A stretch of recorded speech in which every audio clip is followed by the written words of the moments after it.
The subject is in federal custody. As the sheriff mentioned, a long interview was conducted of the individual by the FBI and Broward Sheriff's Office, and he will be charged federally and most likely will have his initial appearance in Broward on Monday. Again, as I mentioned, with these types of incidents, as horrific they are, we are looking at all avenues. We have not ruled out terrorism, and we will be pursuing every angle to try to determine the motive behind this attack, and any associates, any connections, communication, everything that you can imagine. I assure you we are pursuing every possible lead. The individual did walk into our Anchorage office in November. He came in and spoke with FBI agents. At that time, he clearly stated that he did not intend to harm anyone.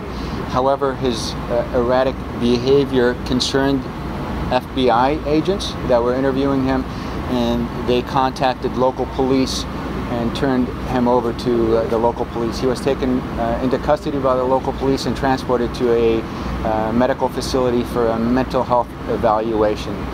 We looked at his contacts, we did our interagency checks and everything, and at that point we closed our assessment.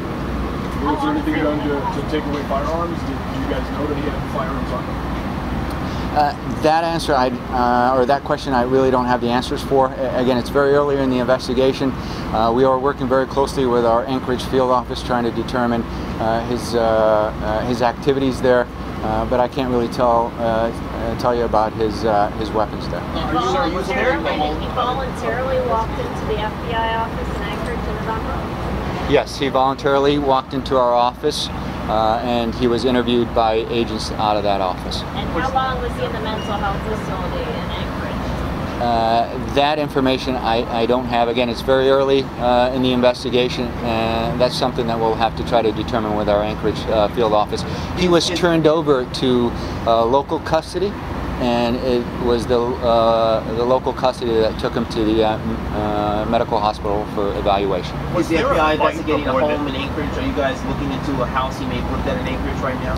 We're actually looking at several investigative leads, not only in Alaska, but in other states that we have determined that he's either traveled to or has connections there. Was there a fight aboard one of the flights?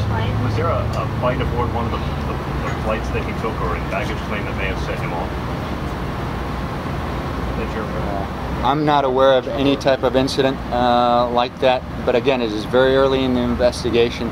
But at this point, we're unaware of an incident either on the flight or at baggage claim. Is there any indication that he had become radicalized in any way? We know he mentioned some kind of hearing voices in his head or something like that to the FBI.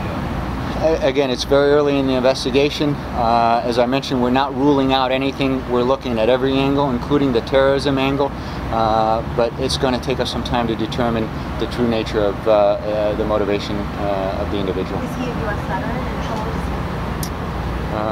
he? I believe he is 26 years old. He was in the U.S. military. We are currently reviewing his military records. I can tell you that he was in the military.